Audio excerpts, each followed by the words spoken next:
வணக்கம் நேர்களே, இது ஷர்மிளா டாக்கீஸ். நான் உங்கள் டாக்டர் ஷர்மிளா. இன்னைக்கு நம்மளோட சிறப்பு விருந்தினரா இணைஞ்சிருக்கிறாங்க திராவிடர் இயக்க தமிழர் பேரவையுடைய துணை பொதுச் செயலாளர் தோழர் இரா உமா அவர்கள். வணக்கம் தோழர். வணக்கம்.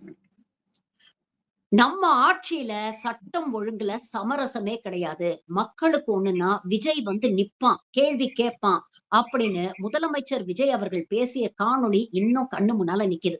ஆனா கடந்த ஒரு வாரத்துல நடந்த சில சம்பவங்களை மக்களுக்கு நான் தெரிவிக்கணும் அப்படின்னு விருப்பப்படுறேன். நேத்து பாத்தீங்கன்னா திருச்சியில ஐஜி ஆபீஸ் வாசல்ல ஒரு இளைஞர் தன்னுடைய காதலியை கழுத்தை நெரிச்சு கல்லால முகத்துல தாக்கி இன்னைக்கு ரொம்ப சீரியஸா ஆஸ்பத்திரியில இருக்கிறாங்க. ஐஜி ஆபீஸ் வாசல்ல போலீஸ்காரங்க பொதுமக்கள் முன்னால நடந்த ஒரு சம்பவம். அதே மாதிரி இருகூர்ல ஒரு 12 வயது சிறுவன் தன்னுடைய பள்ளி நண்பர்களால் தாக்கப்பட்டு கொலை செய்யப்பட்டிருக்கிறார். திருவாரூர் முத்துப்பேட்டையில நியூஸ் ஜேவை சேர்ந்த ஒரு ரிப்போர்ட்டரை கஞ்சா கும்பல் அவர் ரிப்போர்ட் பண்ணாரு அப்படிங்கிறதுக்காக வீடு புகுந்து தாக்குதல் பண்ணி இன்னைக்கு அவர் கவலைக்கிடமாக ஆஸ்பத்திரியில இருக்கிறாரு. ஊட்டியில மருத்துவ கல்லூரியில படிக்கக்கூடிய அரசு மருத்துவக் கல்லூரி மாணவி மீது பாலியல் வன்கொடுமை செய்திருக்கிறார். அதே மருத்துவக் கல்லூரியில் பணியாற்றிய கூடிய அரசு மருத்துவர் டாக்டர் ஓம் பிரகாஷ் அவர்கள். அதே மாதிரி தூத்துக்குடி கோவில்பட்டியில 18 வயது இளைஞரான சஞ்சய் ஆணவ படுகொலை செய்யப்பட்டிருக்கிறார். வேலூர்ல கள்ளச்சந்தையில மது விற்பனை நடக்குது அப்படின்னு கம்ப்ளைண்ட் கொடுத்த ஒரு பொண்ண அந்த கும்பல் வீடு புகுந்து தாக்கி இருக்கிறாங்க. அதே மாதிரி வீட்டுல தூங்கிட்டு இருக்கக்கூடிய பெண்களை வீடு புகுந்து ஒருத்தர் தாக்கி பெட்ரோல் ஊத்தி கொளுத்த முயற்சி பண்ணியிருக்கிறார். இத்தனை சம்பவமும் கடந்த 7 நாள்ல ஒரு வாரத்துல நடந்திருக்கு தோழர். சட்டம் ஒழுங்கு சந்தி சிரிக்குது, ஆனா முதல்வர் கப்சிப்னு இருக்கிறாரு. அதாவது ஒரு புது அரசியல் கட்சி முதல் முறையா ஆட்சிக்கு வந்திருக்காங்க. அவருக்கு இது ஒரு புது அனுபவம், ஆட்சி பொறுப்பு அப்படிங்கிறது. அதனால கொஞ்சம் பார்க்கலாம், வெயிட் பண்ணி பார்க்கலாம் அப்படின்னு தான் நம்ம நினைச்சோம். திமுக தலைவர் அவர்களுமே அதுதான் சொன்னாரு, ஒரு 6 மாசம் வரைக்கும் நம்ம பார்க்கலாம் அவங்க எப்படி செயல்படுறாங்கன்னு சொல்லிட்டு. அதுக்கப்புறம் நம்ம விமர்சனங்களையோ அல்லது நம்மளுடைய வழிகாட்டுதல்களையும் நம்ம சொல்லலாம் அப்படின்னு சொல்லிட்டுதான் சொல்லியிருந்தாரு. அரசியல் அப்படிதான் சொல்லுவாங்க, ஒரு அந்த தேனிலவு காலம் சொல்லுவாங்க, அதை பொறுத்திருந்து பார்த்துதான் பண்ணுவோம். ஆனா 10ஆம் தேதி இன்னைக்கு தேதி 19 இடைப்பட்ட 8 நாட்கள்லயே பாத்தீங்கன்னா இவ்வளவு கிரைம்ஸ் நடந்திருக்கு அப்படின்றப்போ மக்கள் நேரடியா பாதிக்க, அதுலயும் பெண்கள் மிக கொடூரமான பாலியல் வன்முறைகளுக்கு ஆளாகுறாங்க அப்படின்றப்போ நம்ம பேசாம இருக்க முடியாது. அந்த அடிப்படையில தான் இங்க சில விமர்சனங்களோ அல்லது விமர்சனங்கள் அப்படிங்கிறதையும் தாண்டி பாருங்க முதலமைச்சர் அவர்களே, இதெல்லாம் உங்க ஆட்சியில நடந்துட்டு இருக்கு, நீங்க என்ன பண்றீங்க அப்படிங்கிற கேள்வியை இன்னைக்கு எல்லாரும் எழுப்பிட்டு இருக்காங்க. நீங்க திராவிட மாடல் ஆட்சியின் போது எங்கேயோ ஒரு இடத்துல ஒரு சம்பவம் நடக்கும், அதுவும் கூட ஒரு 2 குடும்பங்களுக்கு நடுவுல நடக்கிற சொத்து தகராறா இருக்கும், இல்ல பங்காளி பிரச்சனையா இருக்கும். அதுல நடந்த விஷயங்களை கூட, வன்முறைகளை கூட, அல்லது பெண்கள் பாதிக்கப்பட்டிருந்தா கூட அதை இன்னும் நேரா கோட்டையில உட்கார்ந்து இருக்கிற முதலமைச்சர் மு க ஸ்டாலின் அவர்களுடைய டேபிள் மேல வச்சுட்டு, பாருங்க இதுக்கு நீங்க தான் பொறுப்பு அப்படின்னு சொல்லிட்டு நாட்டாம டு நாட்டாம, பங்காளி டு பங்காளி மாதிரி கனெக்ட் பண்ணி விடுவாங்க.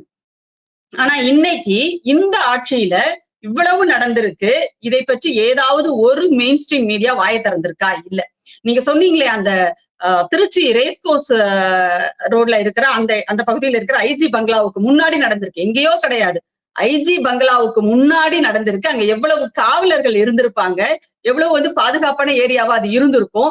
அங்க நடக்குது, ஒரு பெண்ணை அது எப்படி சொல்றது, அந்த பெண் தடுக்க அவன் கல்ல வச்சு, ஒரு கூர்மையான கல்லை எடுத்து முகத்தை போட்டு குத்தி சிதைக்கிறான். இது ஒரு ஆணாதிக்கத்தினுடைய எனக்கு கிடைக்காதவ யாருக்கு கிடைக்க கூடாது அப்படிங்கிற ஒரு விஷயம் இருக்கு இதுல. இது வெறும் சட்டம் ஒழுங்கு பிரச்சனையா கூட எங்களை போன்றவர்கள் நாங்க பார்க்கிறது கிடையாது. இது ஒரு சமூகம் சார்ந்த சிக்கலும் சேர்ந்து இருக்கு இதுல. சோ கடந்த ஆட்சி காலங்களில் இது மாதிரி சம்பவங்கள் நடக்கும் போதும் எங்களை போன்றவர்கள் இதுதான் நாங்க சொல்லுவோம், இது வெறும் சட்டம் ஒழுங்கு சார்ந்தது கிடையாதுங்க, இது ஒரு சமூக சிக்கல், ஒரு சமூக உளவியல் சார்ந்த ஒரு சிக்கல், இது இப்படிதான் நம்ம இதை பார்க்கணும் அப்படின்னு சொல்லிட்டு இப்பவும் நம்ம அப்படிதான் பாக்குறோம். ஆனால் அன்றைக்கு அண்ணா யூனிவர்சிட்டியில நடந்த ஒரு பிரச்சனையை, ஒரு பெண்ணுக்கு நடந்த ஒரு வன்கொடுமையை, அதை அனைவருமே கடுமையாக நம்ம எதிர்த்தோம், கண்டிச்சோம். ஆனால் அப்பவும் இதையேதான் நம்ம சொன்னோம். ஆனா என்னன்னா அன்றைக்கு இருந்த அரசு ஆமாங்க இந்த மாதிரி நடந்துருச்சுன்னு சொல்லிட்டு அதை அட்மிட் பண்ணுச்சு. அந்த நடந்த விஷயங்களை, இந்த தப்பை அட்மிட் பண்ணிட்டு இது நடந்திருக்க கூடாது ஆனால் நடந்துருச்சு, இதற்காக நாங்க கடுமையாக நடவடிக்கை எடுப்பது இப்ப வரைக்கும் வெளிப்படைத்தன்மையோட அந்த வழக்கு நடந்துட்டு இருக்கிறத நம்ம பாக்குறோம். ஆனா இந்த அரசு, இந்த முதலமைச்சர் என்ன செய்யறாரு?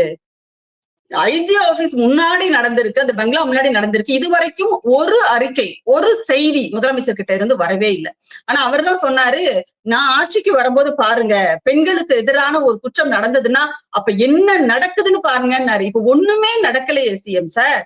நாங்க என்ன பண்றது? இன்னைக்கு இன்னொரு இடத்துல அந்தியூர்ல, ஈரோடு அந்தியூர் பகுதியில ஒரு 11ஆம் வகுப்பு மாணவி தற்கொலை பண்ணிக்கிட்டாங்க. என்னன்னா அந்த பெண்ணுடைய புகைப்படங்களை தவறாக வந்து போட்டுருவேன்னு சொல்லி ரொம்ப கேவலமான வார்த்தைகளால அந்த பொண்ணை திட்டி இழிவுபடுத்தினதுல மன உளைச்சல் தாங்காம கொலை மிரட்டல் வேற, நீ இதெல்லாம் வெளியில சொன்னா உன் குடும்பத்துல இருக்கிறவங்க எல்லாம் நாங்க கொன்னுருவோம் அப்படின்னு சொல்லி மிரட்டி அந்த பொண்ணு கடைசியில தற்கொலை பண்ணிக்கிச்சு. அந்த குடும்பமே ரோட்ல நின்று கதறி வாயிலையும் வயிற்றுலயும் அடிச்சுக்கிட்டு அழுறாங்க. அவனை வந்து தூக்குல போடுங்க, அவனை வந்து தண்டிங்கன்னு சொல்லிட்டு முதலமைச்சருக்கு அவங்க வந்து வேண்டுகோள் வைக்கிறாங்க. ஆனா இது எல்லாமே புதுக்கோட்டையில வேலையை முடிச்சிட்டு வீட்டுக்கு போற ஒரு மாற்றுத்திறனாளி பெண்ணை கடத்தி கூட்டு பாலியல் வன்கொடுமை செஞ்சிருக்காங்க. இன்னைக்கு அந்த மக்கள் போராடுறாங்க, அரஸ்ட் பண்ணுங்க சம்பந்தப்பட்டவங்கள அப்படின்னு சொல்றாங்க. அப்போ இது எல்லாம் வந்து முதலமைச்சர் கவனத்துக்கு போகவே போகாதா? அவர் தான் வந்து பெண்கள் பாதுகாப்பும் இப்ப அவர் கையில தான் இருக்கு. அவர்கிட்டதான் அந்த துறையே இருக்கு. பெண்கள் நலன் அப்படின்ற அந்த துறையும் இன்றைக்கு முதலமைச்சர் கிட்டதான் இருக்கு. அப்ப ஏன் நீங்க இதுல எல்லாம் கவனம் செலுத்த மாட்டேன்றீங்க? உங்களுக்கு இதுக்கெல்லாம் நேரம் இல்லையா? இல்ல இதெல்லாம் உங்க கவனத்துக்கு வராதா? செய்தித்தாள்கள் பார்க்கிற வழக்கம் வந்து முதலமைச்சருக்கு கிடையாதா? டிவி பார்க்க மாட்டாரா?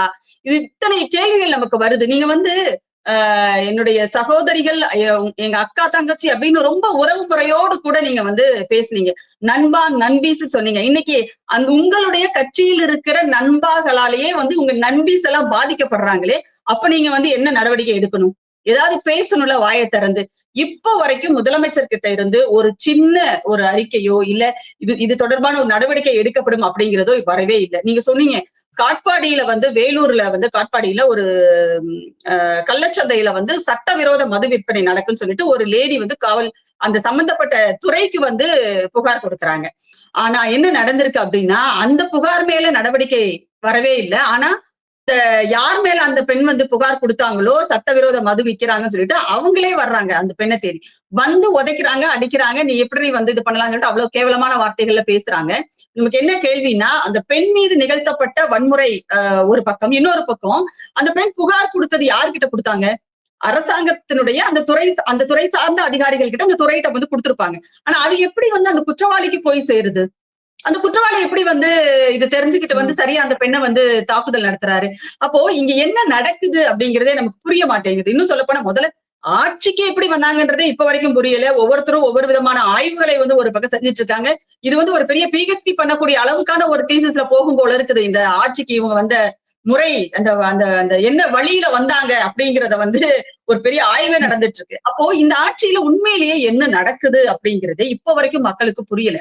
இன்னும் பல பேர் வந்து ஏண்டா இவங்களுக்கு ஓட்டு போட்டோம் அப்படின்ற அளவுக்கு நொந்துகிட்டு வந்து எல்லாரும் பதிவுகள் போடுறாங்க, வீடியோக்கள்ல வந்து பேசுறாங்க. அதையும் நம்ம பாக்குறோம்.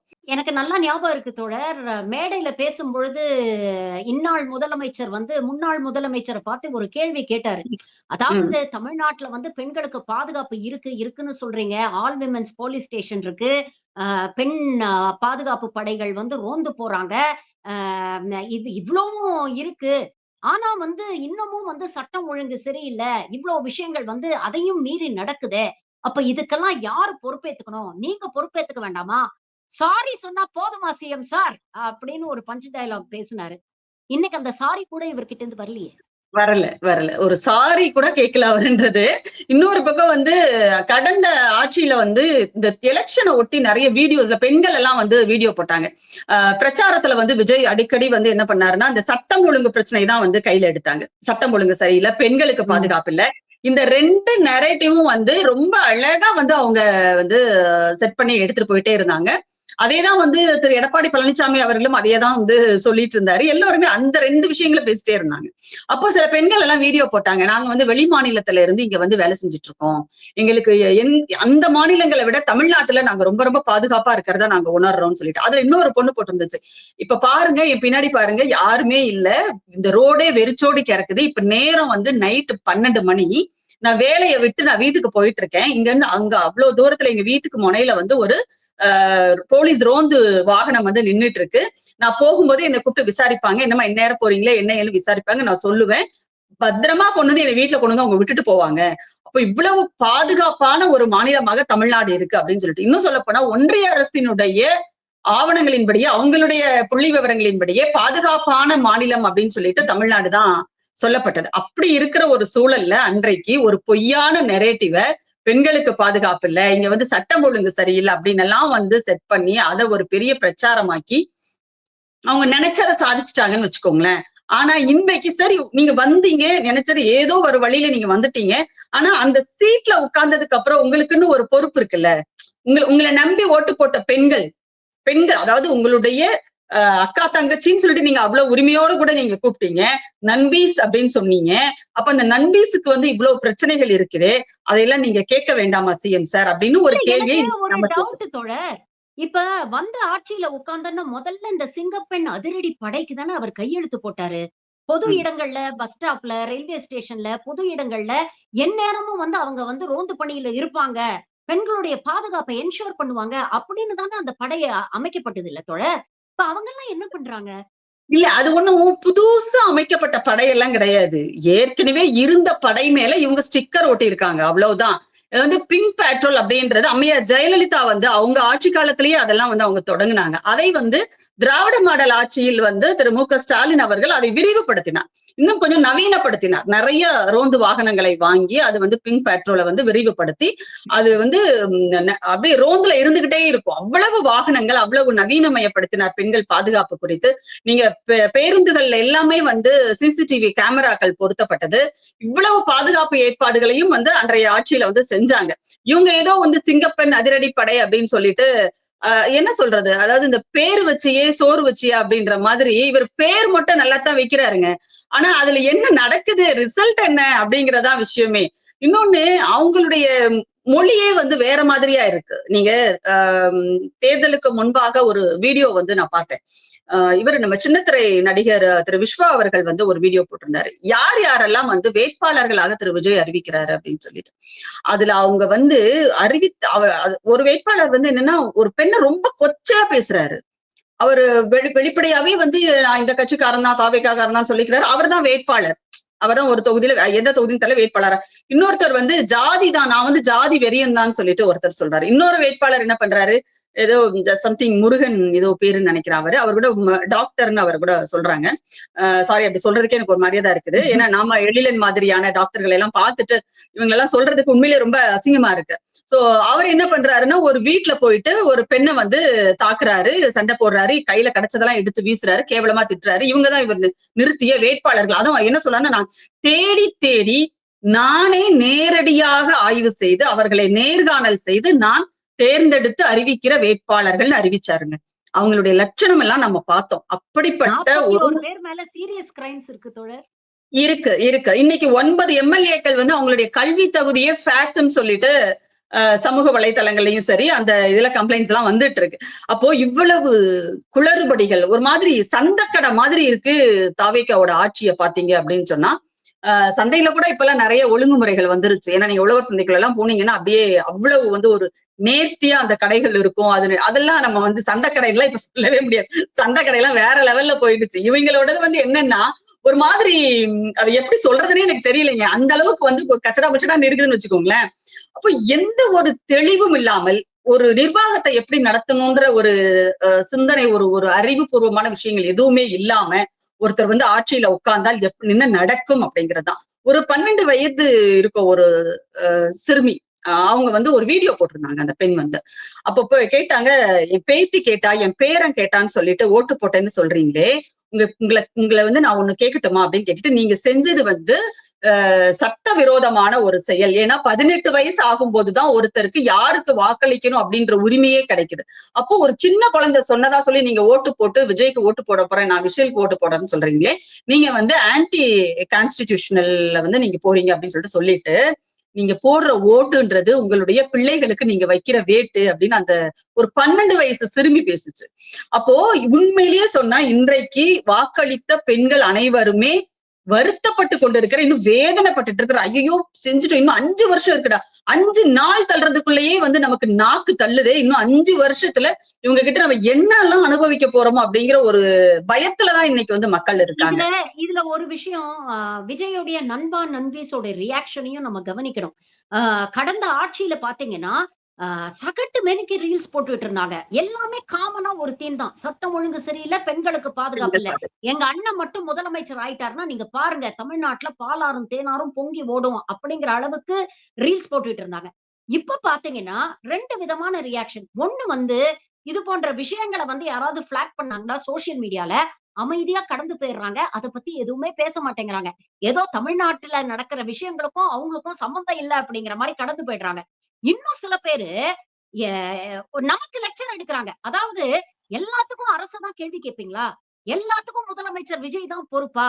தனி மனித ஒழுக்கம்னு ஒண்ணு கிடையாதா? தனி மனித சுதந்திரம்னு ஒண்ணு கிடையாதா? மாற வேண்டியது தனி மனித சமூகம் இல்லையா? அதுக்கெல்லாம் நீங்க வந்து விஜய கேள்வி எழுப்புவீங்களா? எல்லாத்துக்கும் விஜய் தான் காரணம், தாவேக்கா தான் காரணம்னு சொன்னா எப்படி? ஆட்சிக்கு வந்து 1 வாரம் தானே ஆகுது. அப்படின்னு தனக்கு வந்தா ரத்தம், அடுத்தவனுக்கு வந்தா தக்காளி சட்னிங்கிற ரேஞ்சுல வந்து நேத்து சில நண்பா, நண்பீஸ் எல்லாம் பதிவு போட்டிருந்தாங்க அப்படிங்கிறத பார்க்க முடியுது. இதே கூட்டம் தான் கடந்த ஆட்சியில அண்ணா யூனிவர்சிட்டியில நடந்தா ஸ்டாலின் தான் பொறுப்பு. கோயம்புத்தூர்ல நடந்தா ஸ்டாலின் தான் பொறுப்பு.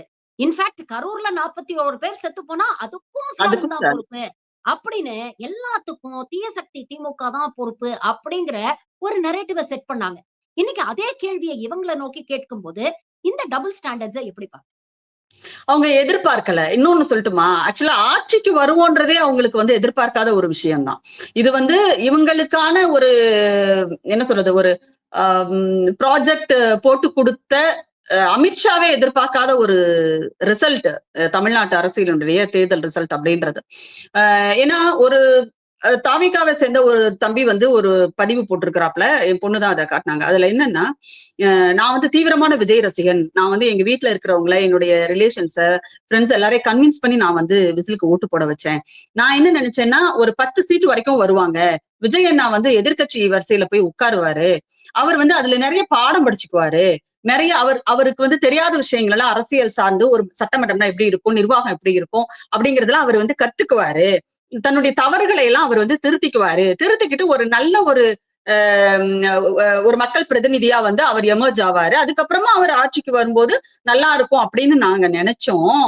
ஆனா 100+ அப்படின்னு தாவேகா வந்து சீட்டை வந்து வின் பண்ணதுன்றது ஒரு பெரிய அதிர்ச்சியா இருக்கு எங்களுக்கு. இன்னும் சொல்லப்போனா தமிழ்நாட்டை பத்தி எங்களுக்கு ரொம்ப பயமா இருக்கு. என்ன நடக்குமோ அப்படிங்கிற ஒரு பயமா இருக்குன்னு சொல்லிட்டு அந்த பையன் கடைசியில ஒரு லைன் போட்டான், மிஸ் யூ ஸ்டாலின் சார் அப்படின்னு சொல்லிட்டு.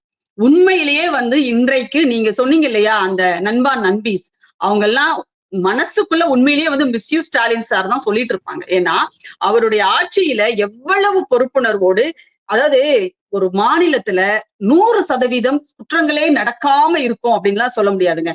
எல்லா மாநிலங்கள்லயும் என்னதான் ஒரு பெரிய வந்து ஒரு என்ன சொல்றது, மூளைக்கு மூளை இல்ல, ஒரு 10 அடிக்கு ஒரு தடவை நீங்க கேமரா வச்சு கண்காணிச்சா கூட குற்றங்களை வந்து தடுக்கிறது ரொம்ப ரொம்ப சிரமமான ஒரு விஷயம் தான். ஆனா அது ஒப்பீட்டளவில் எப்படி இருக்கு, அதுக்கு என்ன நடவடிக்கைகள் அரசு எடுக்கு அப்படிங்கறதுதான் முக்கியம். அதுல ஒரு அரசு ஒரு தவறு நடந்துச்சுன்னா அது ஆமா தவறு நடந்துருச்சு, இதுக்காக வந்து நாங்க வருந்துறோம், ஆனா இது கண்டிப்பா நாங்க அடுத்து நடக்காம இருப்போம், இருக்கிறத நாங்க பாத்துக்குவோம் அப்படின்னு சொல்லி ஒரு அரசு நடவடிக்கை எடுத்தது இல்லையா. இன்றைக்கு அந்த அரசை தேடிட்டு இருக்காங்க மக்கள். ஐயோ அந்த அரசை நம்ம தொலைச்சிட்டோமே, அந்த முதலமைச்சரை நம்ம மிஸ் பண்ணிட்டோமே, நம்ம பிள்ளைங்களை எல்லாம் அவர் பிள்ளைங்க மாதிரி பாதுகாத்தாரு, நம்ம பிள்ளைங்களை எல்லாம் அவர் பிள்ளைங்க மாதிரி நினைச்சு அவர் வந்து எல்லா உதவிகளையும் செஞ்சாரு, நம்ம பிள்ளைங்களை பாதுகாப்பா அந்த ஒரு ஒரு இடத்துக்கு இன்னைக்கு தமிழ்நாட்டு மக்கள் வந்து தள்ளப்பட்டிருக்காங்க. ரொம்பவே வந்து வருந்துறாங்க. அதுலயும் முதலமைச்சர் விஜய் அவர்களுக்கு ஆட்சி பொறுப்புக்கு வர்றதுன்னு ஏதோ சினிமா மாதிரிதான் அவர் இன்னும் நினைச்சிட்டு இருக்காரு. இன்னும் ரியலுக்கே அவர் வரவே இல்லை. இப்ப வரைக்கும் அவர் ரீல்ல தான் இருந்துட்டு இருக்காரு. ரியலுக்கு எப்ப வருவாரு, எப்ப இந்த பிரச்சனை, அதுக்குள்ள இங்க என்னென்ன நடக்குமோன்ற பயம் நம்மளை போன்றவர்களுக்கு இருக்குது. இவர் எப்ப இத உணர்ந்து அடடா இப்படி எல்லாம் நடக்குதா அப்படின்னு முழிச்சு பார்த்து, எடப்பாடி அவர்களாவது தொலைக்காட்சியை பார்த்து தெரிஞ்சுக்கிட்டேன்னு சொன்னாரு. ஆனா இவர் இன்னும் தெரிஞ்சுக்கவே இல்லையே, சிஎம் விஜய் தெரிஞ்சுக்கவே இல்லையே அப்படிங்கறதான் நமக்கு இருக்கிற பயமே. இல்ல நண்பா நண்பீஸும் இப்போ ரியலைஸ் பண்ணுவாங்கன்னு நினைக்கிறேன். அடுத்தவங்களை குறை சொல்றது, இல்ல குற்றம் சொல்றது அப்படிங்கிறது வந்து ரொம்ப ஈஸி. ஆனா அந்த பதவியில வந்து உட்கார்ந்து அதுக்கான அந்த ரெஸ்பான்சிபிலிட்டி, அக்கௌண்டபிலிட்டி அப்படின்னு வரும்பொழுது, செய்த அந்த நடந்த விஷயங்களுக்கு வந்து பொறுப்பேத்துக்கிறது, அத சரியா ஹேண்டில் பண்றது, மக்களுக்கு ஒரு பாதுகாப்பு உணர்வை ஏற்படுத்துறது, இதெல்லாம் தானே ஒரு முதலமைச்சரோட கடமை.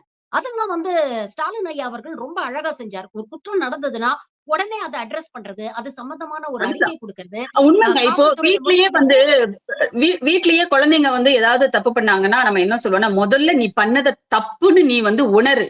நீ உணர்ந்தா மட்டும்தான் நீ அதுல இருந்து வெளியில வருவ. அது இன்னொரு தடவை பண்ணாம இருப்ப அப்படின்னு நம்ம சொல்லுவோம் இல்லையா? அதேதாங்க. ஒரு அரசு வந்து ஆமாங்க தப்பு நடந்துருச்சு. ஆனா நடக்கவே இல்லைன்னு கடந்த அதிமுக ஆட்சியில எல்லாம் வந்து ஒரு பெரிய டிராமா எல்லாம் போடுவாங்க தெரியுமா? அதாவது என்னது நெஞ்சு வெடிச்சு செத்து போயிட்டாங்க. ஹார்ட் அட்டாக்ல செத்து போயிட்டாங்க. யாரு அந்த இதுல சாத்தான்குளத்துல தந்தை மகன் அடித்து கொல்லப்பட்ட போது லாக்அப் டெத்ல வந்து அன்னைக்கு முதலமைச்சர் எடப்பாடி பழனிசாமி என்ன சொன்னார், இல்லைங்க அவங்க நெஞ்சு அடைச்சு செத்து போயிட்டாங்கன்னாரு. அப்படியெல்லாம் கூட முதலமைச்சர்களை பார்த்த ஒரு தமிழ்நாட்டுல மு.க. ஸ்டாலின் மாதிரி ஒருத்தர் வரும்போது அவ்வளவு ஒரு கொண்டாட்டம், அவ்வளவு ஒரு பாதுகாப்பான ஒரு மாநிலமாக பெண்களுக்கு இதை மாற்றி காட்டினார். ஆனா இன்றைக்கு தாவேகா அரசு மீண்டும் இந்த மாநிலத்தை ஒரு உத்தரப்பிரதேசம் போலவோ அல்லது வந்து மணிப்பூரில் அந்த பெண்களுக்கு இழைக்கப்பட்ட கொடுமைகள் எல்லாம் நம்ம பார்த்துட்டு தானே இருக்கோம். அப்படியோ இந்த இது மாறி பேசுனதுக்கு எவ்வளவு விமர்சனம் பண்ணாங்கன்னு எனக்கு தெரியும். ஒவ்வொரு தடவையும் நீங்க மணிப்பூரை பத்தி பேசுறீங்க அப்படிங்கிறாங்க. இன்னைக்கு கிட்டத்தட்ட அந்த மாதிரி தானே நடந்துகிட்டு இருக்கு. உண்மையிலேயே அதெல்லாம் வந்து அங்க இதெல்லாம் நடக்குது பாருங்க அப்படிங்கிற சொல்றதை விட அதெல்லாம் இங்க நடந்துடக்கூடாதுன்னு இன்னைக்கு நம்ம அச்சப்பட்டு இருக்கோம். நீங்க பாத்தீங்களா மணிப்பூர்ல அப்படி நடந்திருக்காங்க. தமிழ்நாட்டுல பெண்கள் எவ்வளவு பாதுகாப்பா இருக்காங்கன்னு பேசிய நாம் இன்னைக்கு என்ன செய்ய வேண்டி இருக்குன்னா, ஐயோ அந்த மாதிரி இங்க நடந்துடக்கூடாது, அந்த மாதிரி நடந்துடக்கூடாது என்பதை தானே ஐயோ அந்த மாதிரி நடந்துருமோ அப்படின்ற ஒரு அச்சத்துல நீங்க நம்மளா இருந்துட்டு இருக்கோம். இப்பதான் 8 நாள் ஆயிருக்கு, இன்னும் இருக்குது. எவ்வளவு நாள் இருக்குன்னா 5 ஆண்டுகள் இருக்கு. 5 ஆண்டுகள்ல இந்த பெண்களினுடைய நிலையெல்லாம் என்னவாக ஆகும்? இவ்வளவு குற்ற பின்னணி உடையவர்கள் எல்லாம் இன்றைக்கு சட்டமன்ற உறுப்பினர்களாக இருக்காங்க. பெண்களை இழிவாக பேசியவர்கள் சட்டமன்ற உறுப்பினர்களா வந்திருக்காங்க. ஏன் ஈவன் திரு விஜய் அவர்களினுடைய சினிமா டயலாகே எப்படி இருக்கும்? 1000 தான் இருந்தாலும் நீ பொம்பளை தானேன்னு சொல்லிட்டு ஒரு போலீஸ் அதிகாரியை பத்தி ஒரு படத்துல வந்து இவர் கேட்பாரு. அப்போ ஒரு பெண்ணுன்னா இப்படிதான் இருக்கணும், அவ வந்து அடங்கி ஒடுங்கிதான் இருக்கணும், ஆண்கள் வந்து அடிப்பாங்க உதைப்பாங்க, அதை நீ பொறுத்துக்கணும். இப்படிப்பட்ட ஒரு மைண்ட் செட்ல வந்தவங்க எல்லாம் இன்னைக்கு ஆட்சியில இருக்கிறாங்களேன்ற ஒரு இடத்தையும் நம்ம யோசிச்சு பார்க்க வேண்டியிருக்கு. இது வெறும் சினிமா கிடையாது சார். இது வந்து ஒரு மாநிலத்தினுடைய, இன்னும் சொல்லப்போனா அந்த மாநிலத்தினுடைய பெண்களினுடைய சுயமரியாதை சார்ந்த ஒரு விஷயம் இது. இதை நீங்க என்ன பண்ண போறீங்க அப்படிங்கறத இன்னைக்கு எதிர்பார்த்துட்டு இருக்கோம். ஆனா இப்ப வரைக்கும் இப்ப கூட நம்ம குற்றச்சாட்டு வைக்கணும், இல்ல சட்டம் ஒழுங்கு சீர்குலைஞ்சு போச்சு அப்படிங்கிற ஒரு நரேட்டிவ பில்ட் பண்ணணும் அப்படிங்கறதுக்காக நம்ம பேசல. குறைஞ்சபட்சம் இதுக்கான ஒரு தார்மீக பொறுப்பை நீங்க ஏத்துக்கிட்டு இதை அட்ரஸ் பண்ணி ஒரு அறிக்கையாவது விடணும். நீங்க வந்து ஒரு அறிக்கையாவது விட்டு அக்னாலஜ் பண்ண மாட்டேங்கிறாங்க. கண்டிப்பா உங்களுடைய சிங்கப்பெண் அதிரடிப்படை இப்ப என்ன செய்யுது? இது வரைக்கும் அந்த சிங்கப்பெண் அதிரடிப்படையினால ஏதாவது ஒரு குற்றம் தடுக்கப்பட்டதுன்னு சொல்லிட்டு ஏதாவது நியூஸ் வருதா? வரல இல்ல. நீங்க கடந்த ஆட்சியில் நடந்த நல்ல விஷயங்களை எல்லாத்தையும் எடுத்து பாத்தீங்களா, எங்க அண்ணன் ஆட்சிக்கு வந்த 2 நாள்ல இதை செஞ்சுட்டாரு, 2.5 நாள்ல இதை செஞ்சுட்டாரு, 1.5 நாள்ல இதை செஞ்சுட்டாருன்னு சொல்லிட்டு எல்லாம் வந்து ஃபேக்டா நீங்க வந்து அப்ப அந்த திராவிட மாடல் ஆட்சியில நடந்தது எல்லாத்தையும் எடுத்து போட்டு ரீல்ஸ் ஓட்டிட்டு இருந்தீங்கல்ல, இப்ப எங்க போனீங்க நீங்க எல்லாம் அப்படின்ற ஒரு கேள்வி இருக்குல்ல. இப்ப உங்க அண்ணன் ஆட்சியில இந்த 8 நாள்ல என்ன நடந்திருக்கு? 80 கிரைம் வரைக்கும் நடந்திருக்கு. 8 நாள்ல 80 கிரைம். உண்மையிலே இது வந்து ரெக்கார்ட் பிரேக்கிங். இதுல வந்து அவர் அமைச்சர் செங்கோட்டையன் வந்து சொல்லியிருக்காரு பாருங்க. அவரெல்லாம் வந்து ஒரு மூத்த அரசியல்வாதி, எவ்வளவு பெரிய அரசியல் அனுபவம் அவருக்கு இருக்கு. எம்ஜிஆர் பேர்ல இருந்து இவரு ஜெயலலிதா அம்மையார்ட்ட இருந்து அரசியல் கட்சி அங்கெல்லாம் இருந்து அமைச்சராக இருந்து, ஆனா அவர் இன்னைக்கு என்ன சொல்றாருன்னா, இந்த 10 நாள்களுக்குள்ளாகவே முதலமைச்சர் விஜய் அவர்கள் செய்தது போன்ற சாதனைகளை இந்தியாவில் வேற எந்த சிஎம்முமே செஞ்சிருக்க மாட்டாங்க. எப்படி சார் உங்களால இப்படி வெக்கமே இல்லாம கொஞ்சம் கூட சூடு சொரண மானம் எதுவுமே இல்லாம எப்படி பேச முடியுதுன்னு நமக்கு புரியல. ஆனா அவருக்கு அதெல்லாம் இருக்காது. ஏன்னா இவர் தானே வாச்சாத்தி கொடுமையினுடைய சூத்திரதாரியே வந்து நம்ம செங்கோட்டையன் தானே. அப்போ அத்தனை பெண்களை பாலியல் வன்கொடுமை செய்ததற்கு காரணமாக இருக்கின்ற செங்கோட்டையன் வந்து வேற என்னத்த பேசுவாரு?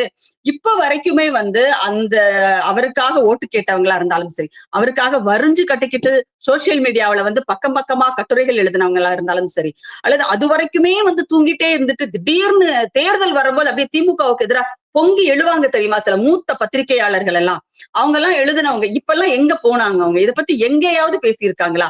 அவங்களுக்கு எல்லாம் என்ன வேலை தெரியுமா? இந்த தாவேகா எம்எல்ஏக்கள் மேல வர்ற விமர்சனங்களுக்கு முட்டு கொடுக்கறது, அதை அப்படியே பாலிஷ்டா எப்படி எழுதுறது, இதுதான் அவர்களுடைய வேலையா இருக்கே தவிர இவ்வளவு கிரைம்ஸ் நடக்குதே இதை பத்தி யாராவது கேட்கிறாங்களான்னா கேட்கறது இல்ல. இவர் வந்து இந்த 41 பேரை 10 ரூபா பாட்டிலுக்குன்னு சொல்லிட்டு பாட்டு பாடி கொன்னாரு இல்ல விஜய், இவர் தான் வந்து அதுக்கு காரணம், இவர் தாமதமா வந்ததா அதுக்கு காரணம்ன்றது சிபிஐ சொல்லுது, நம்ம கூட சொல்லல. சிபிஐயே சொல்லுது. ஆனா இன்னைக்கு அங்க என்ன நடக்குது? எத்தனை வந்து டாஸ்மாக்ல இருந்து எத்தனை வீடியோஸ் வந்துட்டு இருக்கு. ஏன் 20 ரூபாய் கேக்குறீங்க? அங்க 10 ரூபாய் கேட்டாங்க. 10 ரூபாய் கேட்டாங்கன்னு சொல்லி தானே நீங்க வந்து அத பாட்டு பாடி நீங்க வந்து கலாய்ச்சீங்க. ஓட்டு வாங்குனீங்க. இப்ப நீங்க 20 ரூபாய் கேக்குறீங்களேன்னு சொல்லிட்டு அவங்க கேக்குறாங்களே, இதுக்கு என்ன பதில் இருக்க போகுது? இந்த இது மதுவிலக்கு யாருடைய பொறுப்புல இருக்குது? சரியா? அப்போ இது இந்த கேள்விகள் எல்லாம் நம்ம கிட்ட இருக்கு. இதுல அமைச்சரவையே ஒரு அரைகுறை அமைச்சரவையா தான் இருக்கு. இப்ப வரைக்கும் வந்து முழுமையாக ஒரு அமைச்சரவை வந்து அமைக்கப்படல. இந்த மாதிரி அமைச்சரவையை நியமிக்கலன்னு நினைக்கிறேன் அந்த இதுக்கே. இல்ல உண்மையில யார் யாருக்கு என்னென்ன துறைன்றது நமக்கு இன்னும் வந்து சரியா தெரியல. முதலமைச்சர் கையில வந்து பெண்கள் நலன் இருக்கு அப்படிங்கிறது தெரியுது.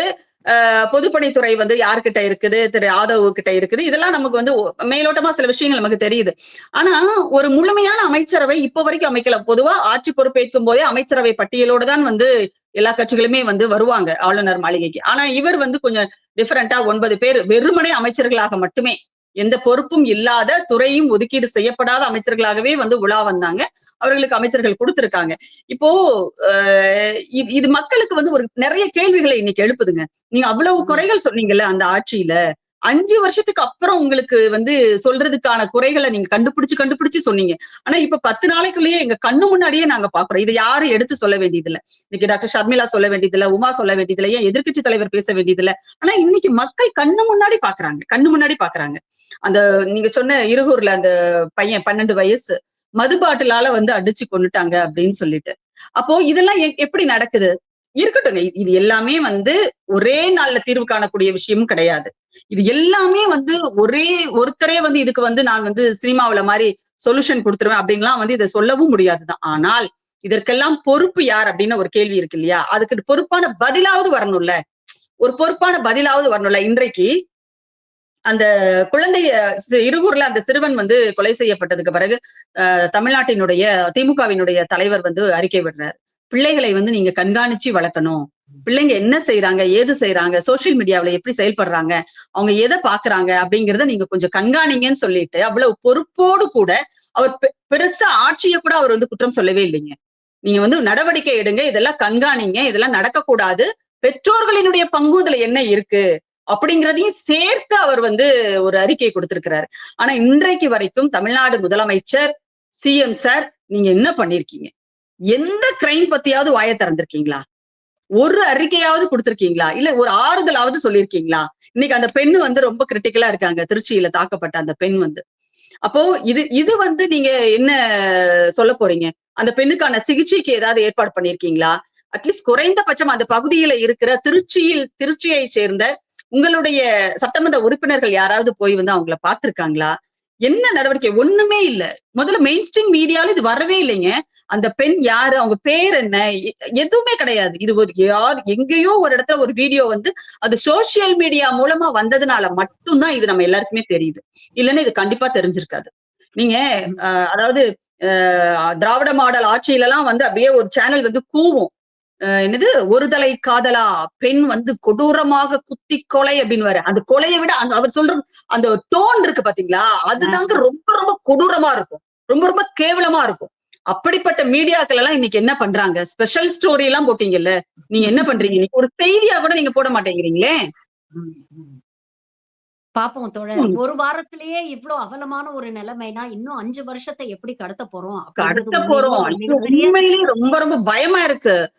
கேள்வி அப்படிங்கறத விட ஊடகங்கள் தான் வந்து பொதுமக்களுக்கும் அரசுக்கும் நடுவிலே பாலமாக இருக்கக்கூடிய ஊடகங்கள், நடுநிலையாக அரசை கேள்வி கேட்க வேண்டிய ஊடகங்கள்லாம் வந்து அரசுக்கு சாதகமாக செயல்படும் பொழுது இது போன்ற விஷயங்களை வந்து பொதுத்தளங்கள்ல நம்மளை போன்றவர்கள் தான் எழுப்பணும் அப்படிங்கிற நோக்கம் தான் இந்த காணொளி. இனியாவது முதலமைச்சர் விஜய் அவர்கள் திருவாய் மலர்ந்து இது சம்பந்தமா ஏதாவது சொல்லுவாரா அப்படிங்கறத பொறுத்திருந்து பார்ப்போம். பல விஷயங்களை எங்களோட பகிர்ந்துகிட்டீங்க. நேரத்துக்கும் கருத்துக்களுக்கும் மிக்க நன்றி தோழர். Thank you very much. நன்றி.